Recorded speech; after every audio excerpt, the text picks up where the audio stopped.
¿Cómo ve, maestro Jesús? Ya comenzamos, ¿verdad? Ya, 4:10. Ok. Formalmente nosotros, compañeros que se vayan integrando, bienvenidos. Bueno, pues muy buenas tardes a todos los presentes que están con nosotros en esta tarde. Sean todos bienvenidos a nombre de la Federación Internacional de Educación Física y Deportiva, la FIEPS. Un servidor, el maestro Héctor Miguel Gordillo Camacho. Soy el delegado municipal FIEP en el puerto de Veracruz. Y nos acompaña también, por supuesto, el maestro Jesús López Peña, quien es delegado estatal de FIEP en Veracruz. Héctor, se borró la ficha del doctor, se borró. Ah, muy bien, a ver, déjame ver. ¿Dejé de compartir? Sí, déjate de compartir. Ah, perdón.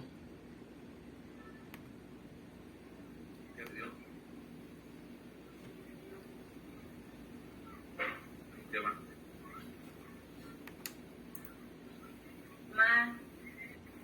Aquí que Ya está, ¿verdad? No sé por qué por favor ingrese se había su nombre. quitado.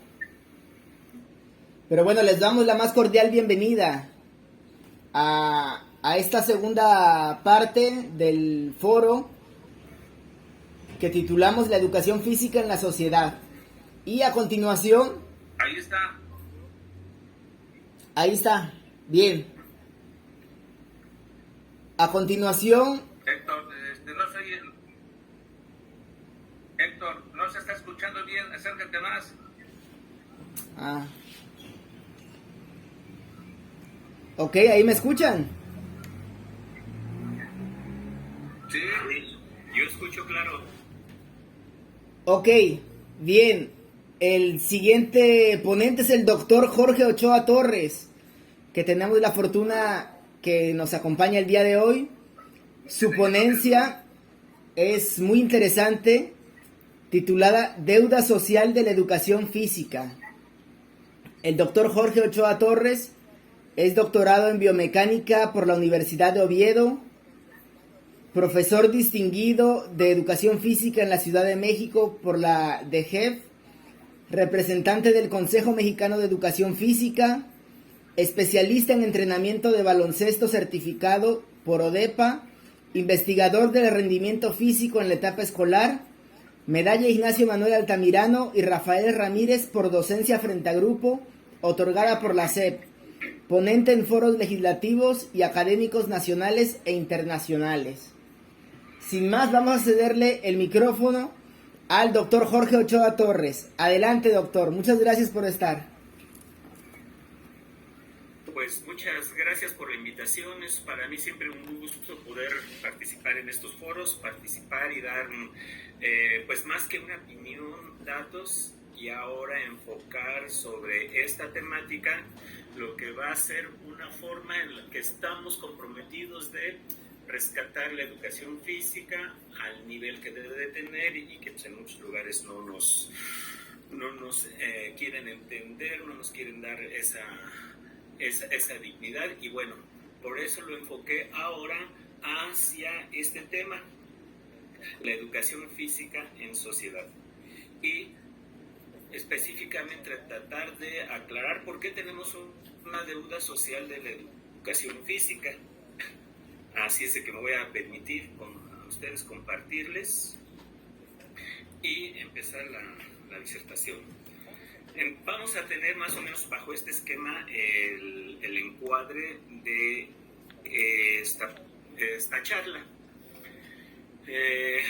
Lo hacemos primero desde la sociedad mexicana, y entendemos que la sociedad mexicana es un mosaico amplísimo de personas, de grupos, de intereses, pero lo vamos a ir nosotros enfocando hacia lo que es la sociedad que se desempeña alrededor de lo que es el sistema educativo nacional. ¿Y cuáles son los involucrados en este sistema educativo nacional? Desde las más altas jerarquías, que sería la presidencia, que representa el poder ejecutivo, de los otros dos, que es el legislativo y el judicial. que es la Secretaría de Educación Pública, que es otra autoridad del Ejecutivo, la Secretaría de Educación en los estados, los departamentos de educación física, los apoyos técnicos en cada uno de los estados, la supervisión, directores de escuela, los docentes de grupo, padres de familia, alumnos y nosotros como docentes de educación física. Va a ser hacer una referencia, pero voy a hacer siempre referencia documentada, porque yo percibo, o tal vez a muchos perciban, de que estamos en una crisis profunda, que como comentaba con el profesor Jesús antes del inicio, pocos se dan cuenta de ella, pero casi todos la padecen. Entonces vamos a ir viendo conforme avancemos cómo vamos a ir nosotros teniendo la hila de la madeja de los problemas para poderlos resolver. Y así es que lo vamos a enfocar hacia lo que es la educación física, en el que vamos a hacer un análisis más o menos a partir del plan 2002 de las escuelas formadoras y el corporeísmo, porque desde ahí se aprecia un inicio de esta crisis que tenemos nosotros, ¿sí? Entonces vamos a entender qué sociedad mexicana, qué crisis tenemos. Entonces, para resolver un problema, pues primero tenemos que estar convencidos y conocer cuál es el problema, cuál es la enfermedad. Si un médico quiere tratar, hace su diagnóstico y dice, esta es la enfermedad, y hace el diagnóstico, análisis y determina cuál es el mejor tratamiento. Algo que nosotros por eso tenemos esta deuda, porque no hemos hecho un análisis de esa magnitud. Entonces tenemos una sociedad mexicana con crisis sociales de problema por salud pública, y se confirma ahorita por la pandemia, por el SARS-CoV-2, el coronavirus, y donde hay un 30% de comorbilidad. Este 30% de comorbilidad tiene que ver con lo que debió haberse hecho todo el sistema educativo mexicano y lo que debió haber hecho educación física dentro del sistema, que tal vez pueda revertir esta tendencia. Esto ya está hecho, es una estadística, ¿sí? Entonces, el número de afectados y de fallecimientos por tener una comorbilidad referente a su estado saludable por la actividad física que realiza o no realiza. Tenemos también una epidemia de sobrepeso y obesidad que estuvo siendo recurrente por lo menos desde 2010, y se hicieron programas específicos, y llegamos a 2019 con la pandemia, se exacerbó más ese problema, y ahora que regresamos, pues estamos viendo nosotros con nuestros alumnos que ese problema sigue siendo muy relevante. Tenemos además una alerta sanitaria por la diabetes infantil, que sin ser una enfermedad peligrosa está declarada y no se ha evitado. Tenemos también un problema. ¿Es mi voz la que se reverbera?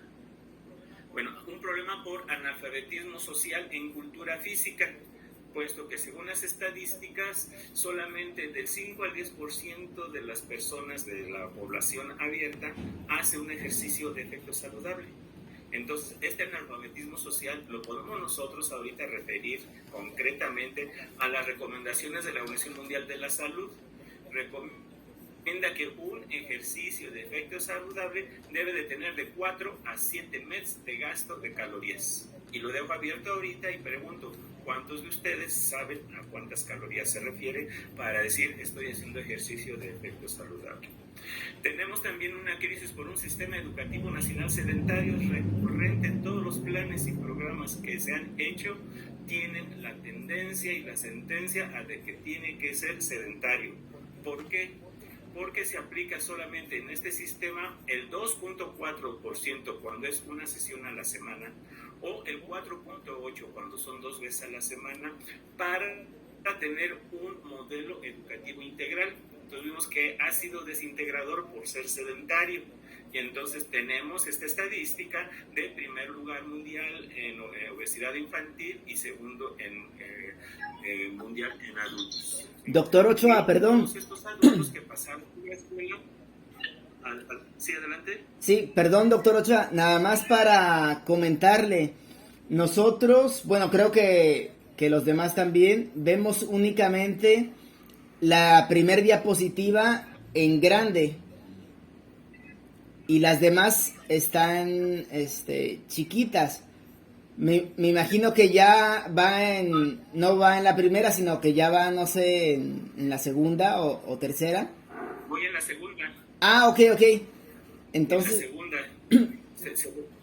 si le oprime a la diapositiva segunda, ¿Ya se ve esta segunda, Sociedad Mexicana? no. Si le da Sigue clic, viéndose, entonces, ajá, la primera es la que nosotros... Ah, muy bien, ya está. Ahí sí vemos la de Sociedad Mexicana. bueno, entonces la voy a dejar así en este modo por si se pierde en el modo de presentación. Ok. Entonces estábamos ahorita analizando los problemas sociales que tenemos que son reales, vigentes y documentados. Sistema educativo nacional sedentario, por el tiempo que han dedicado a educación física, tenemos los últimos 4 o 5 años que autorizan solo una sección de educación física y con los efectos que tenemos, ¿sí? Y también tenemos una educación física desnaturalizada por una interpretación corporeísta. A partir de 2002 se toma esa tendencia a interpretar lo que es el aprendizaje motor a través de una corriente importada de España, donde explica lo que es la educación física por la corporeidad, que es muy especulativa y sin fundamentos científicos. Ahorita lo vamos a ir viendo con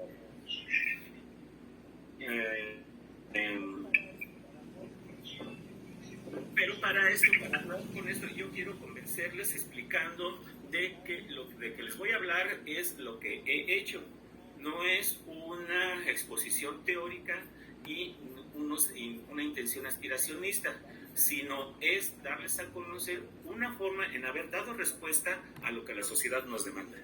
Entonces, ¿qué tengo yo, digamos, como historial para decir y proponer un enfoque, una aplicación o un modelo pedagógico? Pues bueno, entonces rápidamente, así porque por el tiempo voy a tener que ir muy rápido, pues ya lo mencionaban, que fui maestro distinguido en la Ciudad de México. Esto es, bueno, una especie de, digamos, de una convocatoria, se inscribe uno y según la trayectoria, lo que hacemos, hay ese reconocimiento para dárselos al maestro distinguido. Esto se acabó en 2013, cuando desapareció la Dirección General, otra deuda que se tiene el sistema educativo con la sociedad. Y tengo el reconocimiento de las medallas Rafael Ramírez por 30 años y luego la de Manuel Altamirano por 40 años de docencia frente a grupo. Así es que estuve ocupado más bien de llevar las teorías y los conocimientos al patio que solamente llenar, digamos, hojas de textos que a veces leen o no leen. Y aquí está una fotografía de mi último día de maestro en activo, ¿sí? 14 de febrero de 2014, 14. Y entonces, bueno, no me lo esperaba y hubo pues una despedida. Yo pensé que ese día terminaba, felizmente, sin que hubiese ahí riesgos de denuncias por lo que haya hecho y haya pasado en la clase. Dije, ya la libré, ya creo que puedo llevar una vida de pensionado feliz. Y sí se acercaron así los niños, sí organizaron algo ahí en el descanso, y fue para mí también muy significativo que sí haya logrado ese afecto para con los niños. Pero no era solamente ese afecto, sino que es lo que he logrado en el trayecto formativo. Me voy a permitir leerles una carta que yo solicité cuando estuve en una escuela primaria, que refleja lo que percibieron en este caso la maestra del grupo que se desarrolló en la escuela. Lo voy a leer literal. El presente ciclo escolar tuve la fortuna de que el grupo a mi cargo de alumnos de sexto grado tuvieran educación física 2 veces por semana, con una duración de 50 minutos por clase. Fue muy gratificante ver el trabajo que el maestro Jorge desarrolló con el grupo: ejercicios de bajo impacto, control de velocidad, habilidades en el manejo del balón, rendimiento, resistencia, fuerza, bases de atletismo, básquetbol, voleibol, rodada al frente. Sería difícil recordar todo. Hubo clases teóricas donde explicó la diferencia entre ejercicio aeróbico y anaeróbico, el desgaste de energía que se tiene, cómo funciona su aparato respiratorio, qué sucede con su corazón cuando hay ejercicio, la importancia de una buena alimentación. Realizó estudios en los que medía el ritmo cardíaco en estado de reposo, en actividad, peso, talla, pulso, y en base a ello iba ajustando el grado de complejidad y el tipo de ejercicio que los alumnos ejercitarían para poder mejorar sus rendimientos. Pero algo notorio fue el desarrollo del grupo en cuanto a coordinación y atención. Lo pude observar porque 4 alumnos presentaban rezago escolar bastante avanzado, debido en parte a las carencias de estos 2 elementos. Con el trabajo en clase y el apoyo de educación física se mejoró su coordinación, atención y por consecuencia el resto del grupo también. Los ejercicios y el desarrollo de los mismos motivaron no solo a lo físico sino también a lo intelectual. También trabajó con una alumna con necesidades educativas especial. Su principal problema, atrofia muscular severa, por tanto falta de habla. Para iniciar su autoestima, mejoró considerablemente al ver que ella era capaz de integrarse a una clase con el grupo. Y en segundo lugar, los ejercicios especiales que el maestro implementó le permitieron adquirir la confianza y seguridad para poderse desplazar dentro del plantel escolar. Sus clases se mostraron siempre amenas, bien dirigidas, con un objetivo específico, control de grupo, entusiasmo y sobre todo provechosas. En mis 28 años de servicio solo he tenido oportunidad de ver a un tipo de trabajo tan completo en 2 profesores de educación física. En mi opinión, esto representa un nivel muy bajo para una niñez tan en ese grupo del 6º año. Entonces, yo solamente le pedí que me hiciera al final del curso pues estas observaciones de qué había apreciado con ella y bueno, pues me encontré que sí estuvo pendiente de lo que pasaba en la clase. Entonces, esto es parte de los resultados. Y ven también aquí en la imagen de la derecha, esta es en la escuela oficial y también trabajaba en una escuela privada. Ven ustedes atrás todos los logros que se tuvieron, no, además de la clase, porque la clase fue la base del desarrollo del deporte. Tenemos una obligación por ley en la Ley General de Cultura Física, el artículo 5, que dice que la educación física debe ser la base del deporte. Entonces, aplicando esas, digamos, obligaciones de ley, es que en esta escuela se enfocó y si ven ustedes atrás una vitrina y hay más, ¿sí?, con una serie de premios que obtuvieron por su competencia motriz funcional para la práctica del deporte. Y no fueron malas prácticas, porque sí, en esta tendencia del corporeísmo hay una argumentación falsa de que por malas prácticas el deporte es malo. No, no es malo, para nada es malo, ¿sí? A los alumnos les da, aquí que se logró, oportunidad que los alumnos que egresaron del bachillerato pudieran optar por becas deportivas para estudios profesionales. Y eso es algo que la educación física debiera hacer, darles las competencias para que tengan esa aspiración. Yo pienso que sería ofrecerles a ver padre de familia, si hacemos todo un programa, que es lo que vamos a ver ahora, para que tu niño descubra el máximo potencial, que es parte también del artículo 3. Nosotros tenemos que hacer que ellos lo descubran. ¿Y dónde lo canalizan? Pues lo canalizamos hacia el deporte, ahora a la salud. Bien, entonces, ¿qué fue otro resultado? Pues que ahora con la pandemia, ¿qué es lo que hubo que recomendar? Pues las pausas activas para nada nos dieron solución, fue un problema de exclusión hacia la clase de educación física. Entonces fue hacer un programa de ejercicio para que los niños en casa, sin recursos, solamente con un espacio pequeño, muy limitado y solamente su cuerpo, entendieran lo que era la actividad física para mantenerse saludables. Y así es que hice un programa que en este caso fue para los chicos que estaban en el equipo de baloncesto, y después se hizo para toda la población en general, donde ellos participaran para alcanzar ese estado saludable y mejorar su condición física. Entonces era para 6 momentos, una parte que era el calentamiento, para resistencia aeróbica, para desarrollo de fuerza, velocidad, flexibilidad, técnica individual se descartó por las condiciones, y relajación como forma, no solamente de respira y deja de hacer esfuerzos, sino una técnica de relajación. Y bueno, entonces fue muy específico. Yo aproveché el sistema en la escuela, me daba una sesión, yo dije, ahora es cuando podemos hacer una sesión diaria. Y entonces más o menos a en abril de 2020, ¿sí? Programé, y entonces hicimos este plan para 48 sesiones. Y entonces el desarrollo que tuvieron los alumnos fue importante.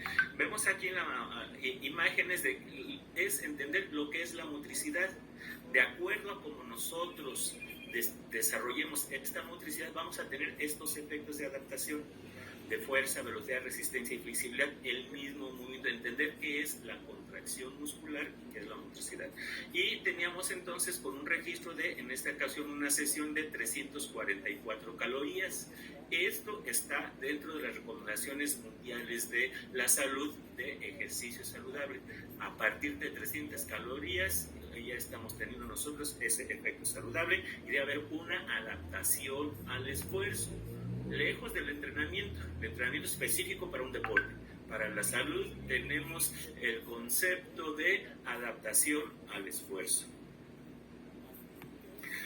Así es de que se notó por ahí, analizando lo que es la acción de la política, y esa fue la derogación de la reforma educativa. Y en la derogación de la reforma educativa, para la modificación del artículo 3º, había aquí esta tendencia donde el texto presidencial llevaba este concepto a afectar terriblemente a la educación física. Se presentó una iniciativa en el Senado para modificar el texto presidencial y recuperar lo que es la educación física. Tiene esto un efecto de ley vinculante muy importante, que eso es lo que vamos nosotros a invocar ahora para rescatar esta educación física. ¿Qué era lo que había pasado aquí antes cuando fue la actividad física? Que los que estaban asesorando tanto al secretario de Educación como al presidente mismo lo malinformaron y le mandaron este texto. Por eso, cuando se abrieron los foros, ¿sí?, abiertos a la población, fue la oportunidad de presentar una petición de participación, y entonces es que se llevó esta ponencia y se logró rescatar en el artículo 3º, y por primera vez en la historia aparece educación física en el artículo 3º.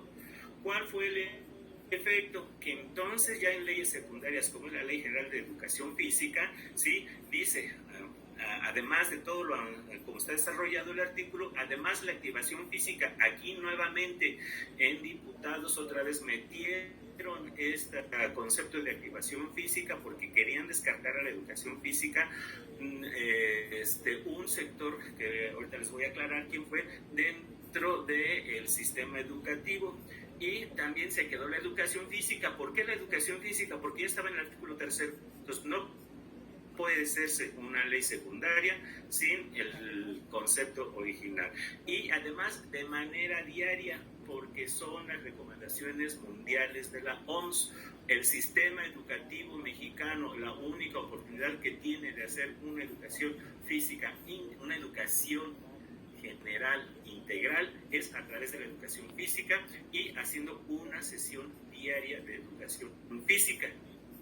Entonces, sí vemos aquí, yo puedo decir que sí, el Ejecutivo hizo su labor, pero hay grupos de interés que abajo distorsionan esa política pública, y ahorita lo vamos a ir verificando, ¿sí?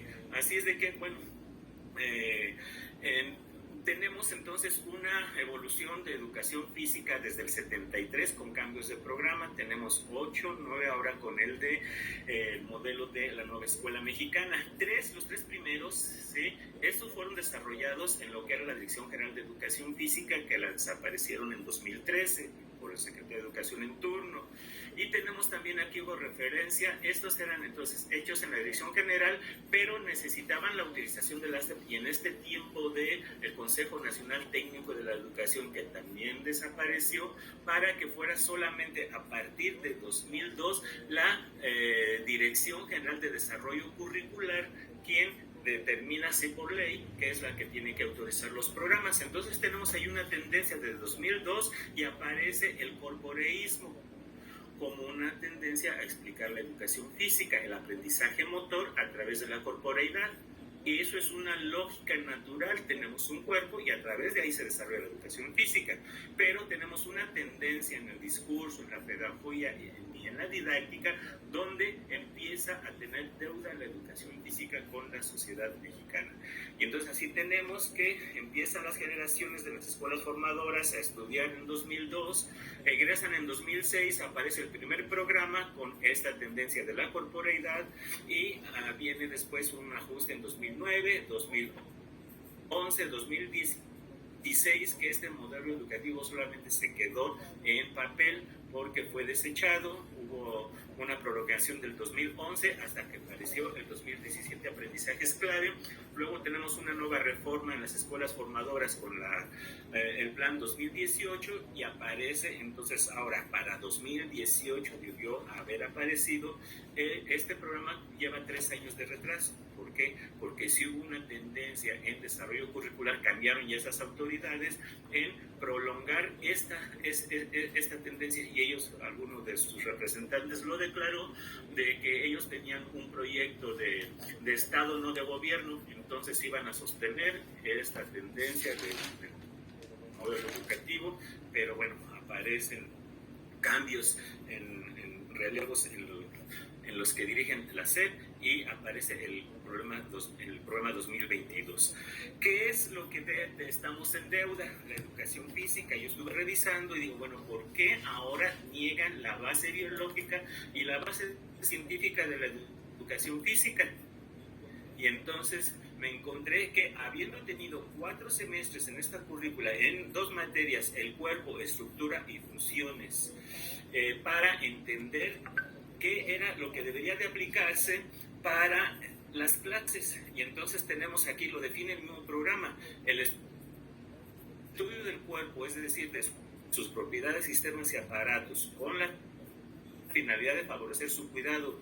Tiene un particular interés para la educación física y bueno, bien, este es el perfil que nos pedían desde 2011 y que no se logró. Ahí tenemos deuda, pero no es causa ni problema ni acción directa del profesor de educación física. Si el sistema lo amarró de las manos al quitarle base biológica, quitarle base científica y didáctica de la motricidad progresiva, pues entonces se quedó como estamos ahorita, solamente con la única opción lúdica, pero se preescolarizan 15 años de trayecto formativo. Entonces tendríamos que haber entendido esto y llevarlo a las clases. Significa que el músculo que hace es acortarse. Entonces tiene el acortamiento de las fibras, crean un momento de fuerza, un momento angular y hay movimiento porque somos un sistema de segmentos articulados y de ahí viene toda la gama de la motricidad. Entonces es un fundamento muy importante que debiéramos entender. El otro, los programas de estos cursos, la necesidad de conocer el sistema nervioso y sus implicaciones en los actos motores. ¿Qué significa? Que si nosotros queremos crear una memoria motriz que queda registrada en las neuronas de la parte frontal del cerebro, pero para el aprendizaje consciente empezamos con la acción de las neuronas en el córtex de la corteza cerebral, tiene que haber una práctica suficiente para que quede la memoria motriz y entonces el niño aprenda.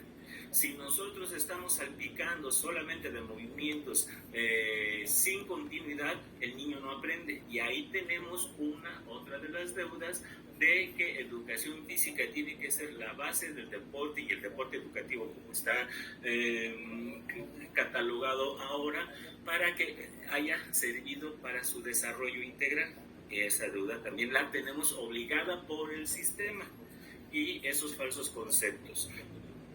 Otro contenido fundamental de los programas se refiere al estudio de los procesos bioquímicos que permiten transformar, ¿sí? Aunque el niño juegue, que practique formalmente algún deporte o haga